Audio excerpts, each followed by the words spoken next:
Hello, my name is Mark Roper. I'm host here for tonight's program, and welcome to our class tonight, Effective 4 Simple Patterns to Answering Interview Questions, brought to you by St. Charles City County Library and the St. Louis Toastmasters tonight. I'm the host, Mark Roper, and Shauna Wheeler is also here with me. There'll be a question and answer session here at the end, and you can always add a chat, and you'll see that at the bottom of your screen. Any other questions you can also type into chat. This is a recorded session.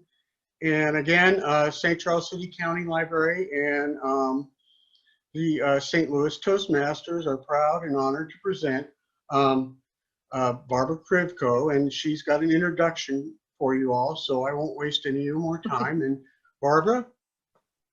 Thank you so much, Mark, and thank you, Mark and Shauna, for helping me out with this.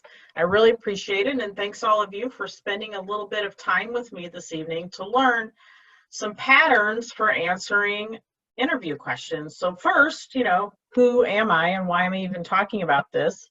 I'll tell you, I'm an IT team coach currently at Bayer Crop Science, formerly Monsanto. I've been there 13 years. And what I do there is I coach teams in ways of working, but I also interview a lot of developers, managers, all kinds of people. And I also coach teams in how to interview other people and how to find the best person for their team. I sit in on interviews and try to decide, does this sound like a good fit for this team? So I do a lot of sitting in interviews, participating in coaching. And I did the same thing at Anheuser-Busch previously, SSM Healthcare, and MasterCard. So all pretty large corporations where I talk to different people about various jobs and interviews. So I'm here to just share a little bit with you.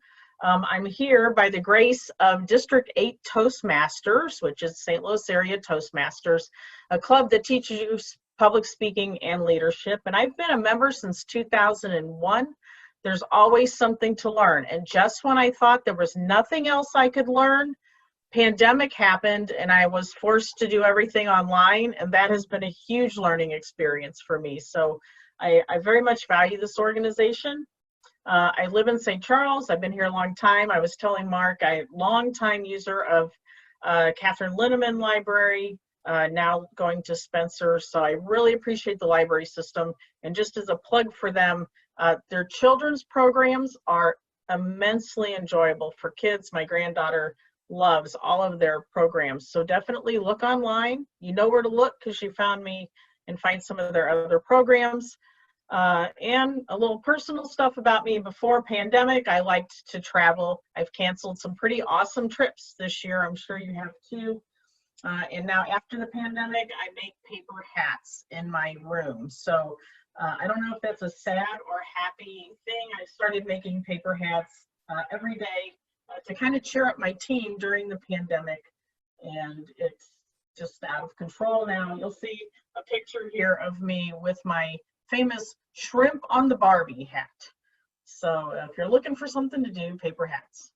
So now into interviewing, here's what we're going to cover today. I'm going to tell you why do you need patterns for answering interview questions? I'm going to give you a few general pointers that'll guide us through this discussion. I have 4 simple patterns, and thanks to Dawn Tucker, who I see is on board here tonight, there's a bonus pattern. And then we'll open for questions. The chat is also open. I've got it here. So if you have a question, you can type it in the chat and I might answer it during the presentation or I might just save it until the end.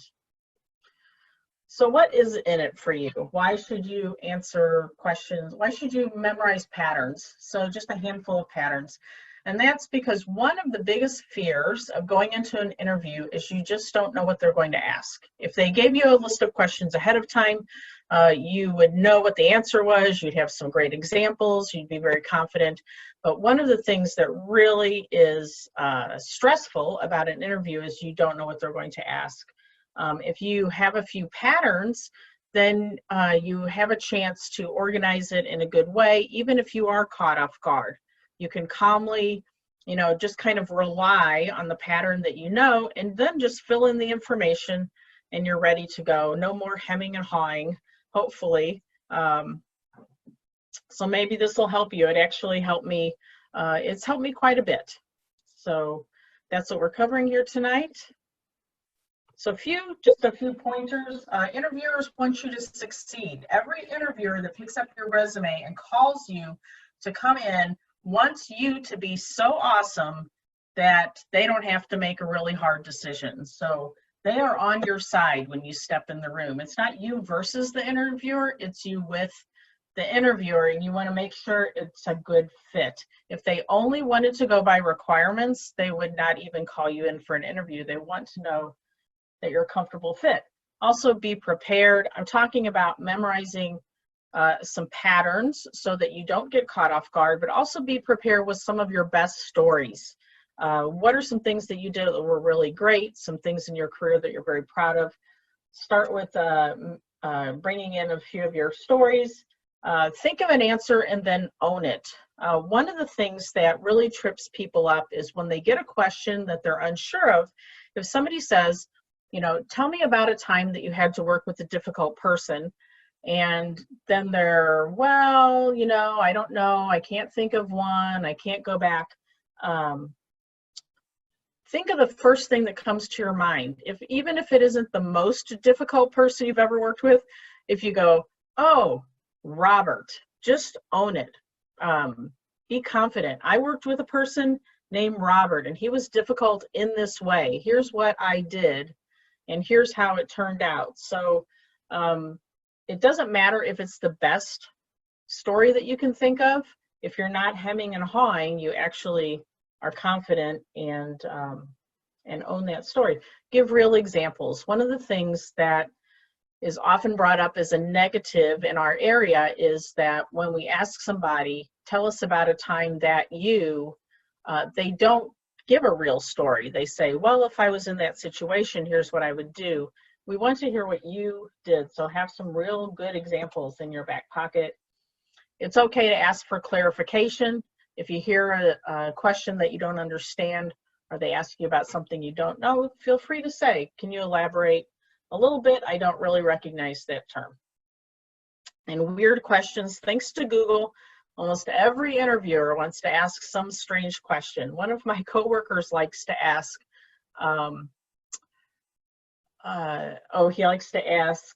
what are 5 uses for a pencil that don't involve writing?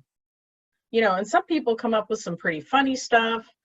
Some come up with crazy stuff. Some are very serious about it. You know, oh, I could stir my cereal with it. I could, you know, but some people go, I can't think of anything, and they don't even try. The thing about weird questions that's interesting is that when one of those comes up, the person that thought of the weird question that's giving it to you thinks it's the most brilliant question in the world. So they're like, oh, I came up with this pencil question. It's really awesome. I'm going to give it to them. So if you hear a strange question, the first thing out of your mouth should probably be, what an awesome question. And then you've won them over and you can answer it either way. So just some tips, and we'll talk about some of those things during the talk. So first, chronological order. That's probably pretty self-explanatory. The first method is when, then, now.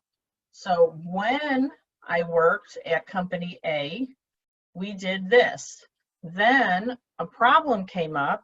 Here's how we solved it. Then here's how it turned out. And I'll give you an example in a minute. So basically, give an instance, and then what happened, and now how are things. And the idea is to kind of progress from here's how it was to here's how it is now. You can also do then, now, and in the future. So, you know, talking about kind of difficult people, it could be, you know, I used to work with this guy named Robert.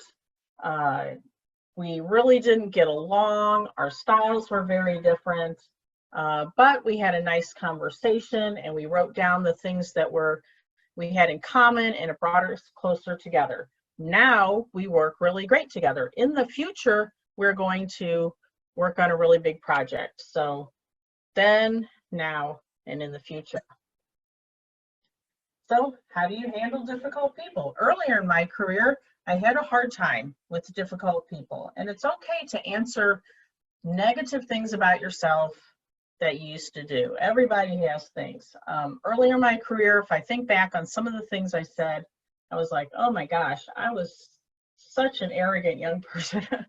So if you say, early in my career, I had a hard time with difficult people. I met some people I couldn't get along with. I didn't know how to resolve it. Then I worked with a person named Robert. I decided to research how to communicate with him. We got together. We talked about how we had commonalities. Now, every time I meet somebody that I don't get along right away, I try to establish a commonality. So what you're showing here is, I had a hard time. I took active, I was proactive in how to solve my problem. Now I use it in the future. So, this shows them a lot more than how you can handle difficult people. It shows that you can identify a problem, figure out a solution, and then pull it forward to the future. So another example, how do you mentor more junior coworkers? Well, when I was a junior, I learned from somebody who was really good. He sat with me, he helped me out, he was very patient. I recently had a chance to mentor somebody, and so I used some of the same tactics that that person used on me. In the future, I think I'll keep using those, but I might add making some more documentation or making an effort to get them to also have mentors among my peers. So what that shows is I had the experience, I used it to my advantage, and in the future I'm planning to add to it with innovation. So chronological order, then, when, now, or then, now, and future. And so whenever they ask you something, you can sit back and go, oh, here's these easy 3 parts. So spatial order can be, it's kind of the area and how things relate to it. So it can be size, small, medium, and large. So here's how I solve the problem on a small scale. Here's how I moved up to solve it in a bigger scale. Here's how I moved it to some very large scale. So for instance, if they said, how do you convince somebody of your side? Let's say you have an idea, how do you convince somebody to take it? And you say, well, if I was one-on-one, I might draw it out for them and show them and answer any questions they have. If I was with a small team of 5 or 7 people, I might still draw it out or have some slides and find out what their concerns are ahead of time so I don't waste time at the meeting, and then address those concerns and get them on my side. If I was in a large group, I might poll the group to see what their concerns are and address those concerns. So how do I solve a problem with different sized groups or even different sized organizations?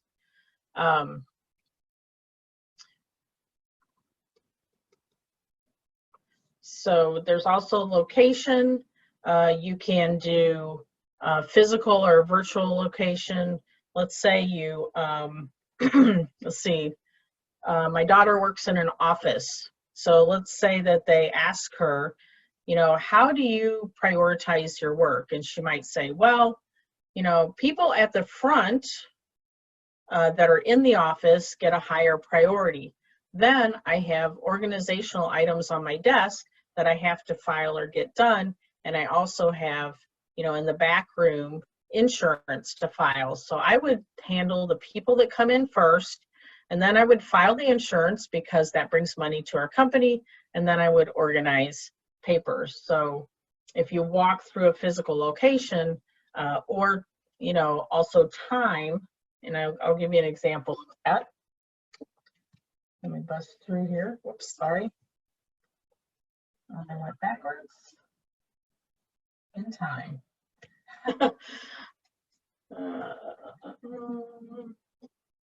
Okay, so how do you describe yourself as a team player? And so you can say, when I'm with two people, here's how I interact with them, and maybe here's a story of how I worked well with two people. Maybe you had a study group in college of 5 to 7 people or 10 people. Here's how I worked with these people in a study group. And then, you know, I belong to an organization that has 50 people in it. Here's how I work with them. So you'll notice as I go through chronological and spatial, I'm talking in threes. Threes is so much easier to remember for some reason than any other number. So when they ask you a question, think about threes. Am I thinking about chronological, you know, then, when, now? Am I thinking about spatial, you know, small, medium, large? The next example, how can you help our company? Well, in the first few, so now you're walking through time. In the first few weeks, here's what I can do to hit the ground running. After I've been there a while and I know the domain, here's how I think I could help. And long term, here's how I think I can help the organization as a whole. So think in terms of those threes. Sorry, I'm going back and forth here. So the next one is topical. Identify 3 topics. It's that simple. I often say arrange in order from most important to least important, but quite honestly, if you arrange it in the order of what you remember, that's probably fine. You don't have to worry about prioritization. This is, of course, the easiest one. Name 3 things. And this is really easy to practice too. You know, just have your friend or your, you know, spouse or whoever just walk around the house and all of a sudden ask you, name 3 things. What are the most important things that make a good IT developer? Technical skills, being able to manage and prioritize projects, and communication. Whatever you come up with, like I said at the beginning, whatever those answers are, own them, explain them, live them. If you're hired, tell me what you can do for us. I can make you more efficient by doing this. I can help you save money by doing this. I can give you new ideas by doing this. It's basically 1, 2, 3. You can even count off on your fingers. And then causal order, which is cause and effect. I think we probably, a lot of us will answer an interview question with a cause. So maybe they would say, you know, again, with the question, how did you handle difficult people? And you'd say, well, or tell us about a time you worked with a difficult person. Well, I worked with a guy named Robert. We didn't really get along. Afterwards, we had a great time together. We became great friends. But what was the effect on your company? So, you know, I've answered the question. Here's a time when I worked with a difficult person, but how did that solution affect the company? In the end, we were able to get work done faster, more efficiently, because we got along better. So pretty much every question that they ask you can have an effect. Tell them what benefit it was to that company. So if they say, you know, something simple, have you ever worked with Excel? Say yes. As a matter of fact, I didn't, you know, using kind of that chronological, you know, I used to struggle with Excel. It was really difficult. Then I went online and I, you know, took an e-class and I watched some videos on YouTube, and then I was able to get so good that I was able to help other people learn how to do Excel. And so the whole company got better because I went out of my way to learn how to use it. So any question that they ask you can be turned into what's the benefit to the company. So the cause and the benefit. And I think the example I hear, an idea of mine was implemented and the result was. So they could ask you, tell me about a time that an idea of yours was implemented successfully, and you'll be all proud and you'll say, oh, I invented this. In fact, there was a time when I do not work in the lab, but I was at a meeting with people in the lab, and I heard them tell a story about how they take in samples. So they take in 10,000 samples that come on big trucks from sample fields, but they also have scientists that walk over samples individually.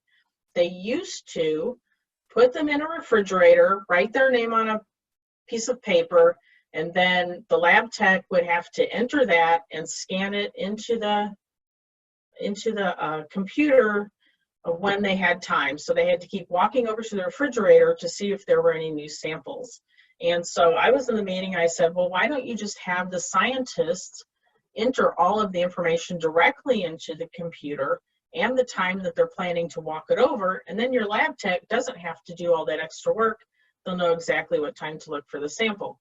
They thought that was a great idea. They implemented it. It saved the lab tech a lot of time. Not a huge idea, not a huge amount of time, but since I don't work in the lab, I was actually pretty proud. I thought of a lab improvement. So it's a great, if you have a great story, there should be a great ending. Here's how it helped. So here's the bonus one that came from Dawn, problem, solution, order. And it's funny because my 7-year-old granddaughter asked me to tell her a story. She said, make up a story and tell it. So I know she likes unicorns. So I said, a bunch of unicorns were jumping around in a field and they found some flowers and they took them home to their mom and they were so happy at the end. And she said, that's not a story.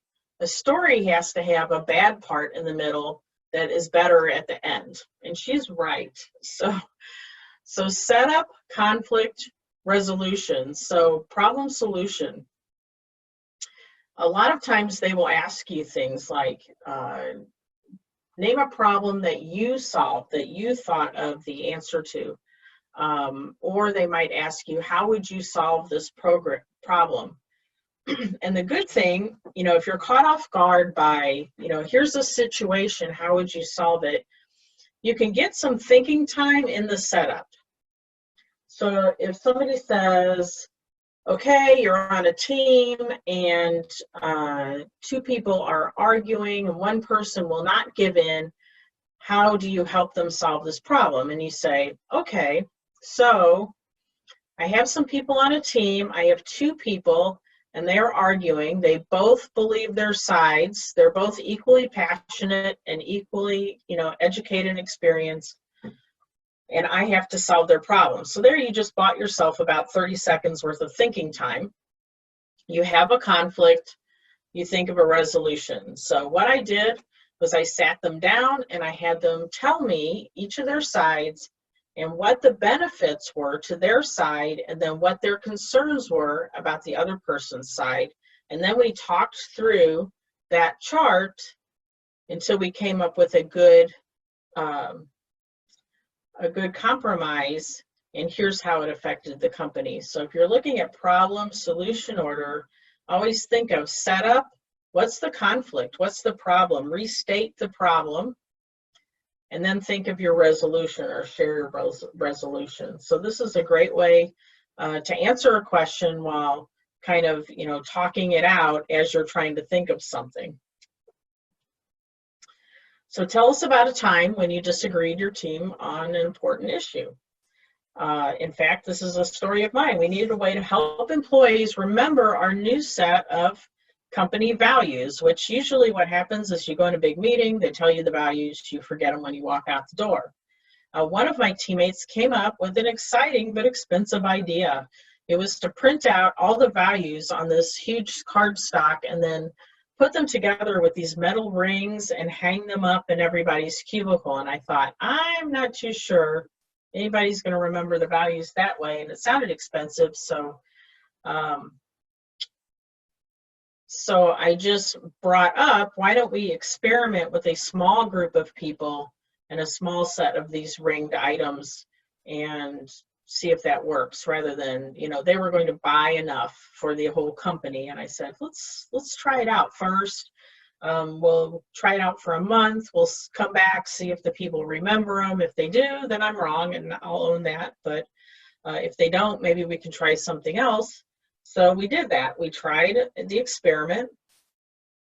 People did not remember the thing, but when we went in their cubicle, they knew where to find it. So we said, you know, did you memorize, do you remember what the company values are? And they went and they got the thing, got it in their hand, and they found it. So what we did was we just printed it on a smaller card, laminated, much less expensive, but that's how we solved the problem. So we had a problem, we solved it, there's the conflict, and then the resolution, and here's how it solved the company, or helped the company.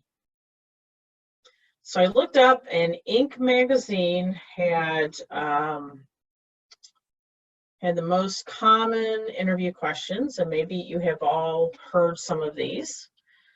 Tell me a little bit about yourself is usually the first question. Now, what I have heard people say, sometimes they ramble on and on for quite a long time. Sometimes they go into a lot of personal things. So, you know, it's really, you're going to have a long day when you say, tell me a little bit about yourself. And their interviewee says, well, you know, I was born in Louisville, and, you know, I went to this grade school. And you go, oh no, we're going to be here forever. I would use one of your patterns. Use something like then, when, now.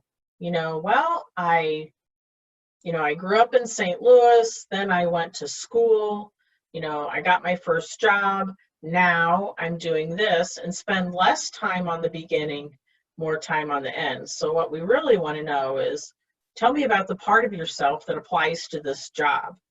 So, you know, wherever that starts for you, if it starts in school, maybe it starts when you were little. You know, maybe it's like, well, when I was a child, I wanted to be a firefighter. Then when I went to school, I realized, you know, I wasn't maybe, you know, physically fit enough to do it, or, you know, was interested more in science. And then I realized that I could be a fire scientist. And so now that's why I'm interested in your company that produces fire extinguishers. So you've told them a little bit about yourself. You haven't told them a lot about yourself, and the things that you told them are applicable to what you are doing. They like to ask what your biggest weakness is. You know, this is a good time to pull out maybe something like the problem solution. So what's your biggest weakness? A lot of people try to turn a strength into a weakness. It's like, oh, I'm way too organized. And employers usually see right through that. Be prepared for this question, but have something that's real. So what's my biggest weakness? Well, in the past, I had not been very good at prioritizing my work. I said yes to everything. I was happy to help everybody, but then I found myself overwhelmed. So how I solved that was I organized my calendar, and I only accepted things that really excited me, or things that were absolutely necessary for the job.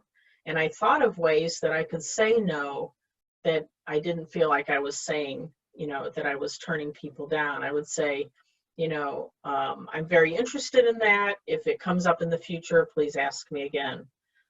So that was my biggest weakness. Here's how I solved it. And that's what they want to hear. Even if you haven't solved it yet, even if you say, you know, my biggest weakness is I have a hard time talking to new people. I'm introverted and it's difficult for me. I've been working on it by joining Toastmasters and learning how to, you know, be more outgoing and speak better to other people. I'm still working on it, but I really have come a long way. Here's some success stories about things that I've done. So whatever your biggest weaknesses, show them that you're working on it. What are your biggest strengths? That's a really great one for the topical thing. What are 3 things? What are your biggest strengths? And whatever you think of, just own them. You know, well, my biggest strength is that I learn really quickly. I have a lot of experience, and I'm really good at working with teams. Whatever it is, you don't have to sit there and think, well, are those really my biggest ones? Just come up with 3 confident strengths, and you'll show a lot of confidence, and it'll make a good impression.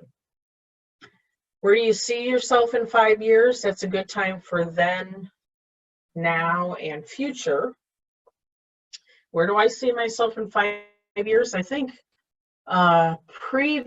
several years ago when I was younger, I would have said, I wanted to be CEO or start my own company. Now that I've been in a large company and I have the benefit of working with many different kind of teams and took advantage of the learning opportunities and the advancement opportunities in a large company, I think that's where I really belong, is helping a large organization get better. In the future, I think what I would like to try is, some other big idea. So, where do you see yourself in 5 years? Here's where I was. Here's what I'm thinking now. Here's what I'm thinking in the future. Kind of a funny story. I had a guy I was interviewing and I said, where do you see yourself in 5 years? And he said, I see myself in your job. And I said, well, I think you should aim a little bit higher. So yeah, even some of these dorky questions that everybody asks, you can turn into some really powerhouse questions. Why do you want to work here? That's a good time for Topical. 3 things. You're a well-established company. I like your company values. I like that you're one of the best places to work in St. Louis. So that's why I want to work here. Why is there a gap in your employment? And that is kind of a big one. Anymore, that is not really a negative like it used to be. A lot of people have gaps in their employment for different things that you don't necessarily need to disclose. Things like taking care of your parents or deciding to be a stay-at-home parent, taking a sabbatical, whatever it is. What you should do is own that. A lot of people kind of hem and haw. They think it makes it look negative. They think they have to make something up.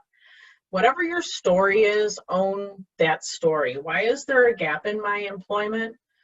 I was working at, X company and it was a really great job, but I just wasn't feeling like that was my final destination. So I decided to go back to school. Since I have children, going to a physical school wasn't possible, so I took classes online, while staying home and being available for my children. Now I'm ready to get back into the workforce. I have additional education and a really big drive to do well. So whatever the gap story you have, own that story. And I will guarantee, a lot of people think their story is, well, I had a job and now I don't have a job, and now I want a job. But you've done a lot during that time. You've done a lot of thinking about where you want to go. You've probably done a lot of reading. You've done things. Maybe you've traveled. Maybe you spent time with your family. Things like that. So you spent some time there doing some things, moving your life forward, and making decisions about what you want to do next. So definitely own that story and don't be embarrassed at all about a gap. I mean, it's not a bad thing. It's a good thing. So again, the 5 simple patterns.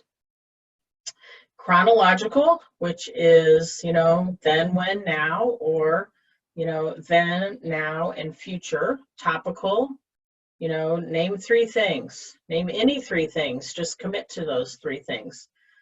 Spatial, which is like, across time, or size. With a small team, I've done this. With, 2 people, with a large team. Maybe when I worked for a small company, this is what happened. Then I worked for a large company and here's what happened. Causal, which is cause and effect. Here's what the answer is, but here's how it helps the company. And problem solution, which is setup, conflict, resolution. So if you can remember these 3 things, and what I would suggest is kind of go through your resume, look at where you've worked and what you've done, and come up with some of your best stories and figure out how to fit them into these patterns. And you won't be caught off guard when they ask you, have you ever worked with a difficult person? You'll go, I got this. I know exactly how to answer that question. So are there any questions from the audience? You can unmute yourself if you'd like to speak up, or you can type in the chat.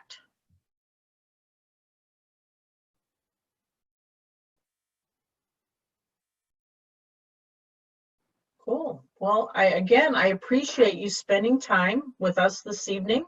I appreciate Mark and Shauna, and of course, Dawn's help with this. And I encourage you to sign up for some more programs at the library. I always enjoy them, and I hope to see you in one very soon. Thank you. Well, thank you, Barbara. I mean, that was some invaluable counseling, for anybody who has to do a job interview, and for myself, actually, that was a great psychological boost, because it tells you a lot how business works. So thank you very, very much. And like Barbara said earlier, there are lots of programs that we offer, online virtual programs, educational, stuff just for fun, discovery, I mean, all kinds of things. So be sure to look us up on our calendar. And thank everybody for coming. And that will end our session, I guess. Thank you, everybody. Thanks. Bye.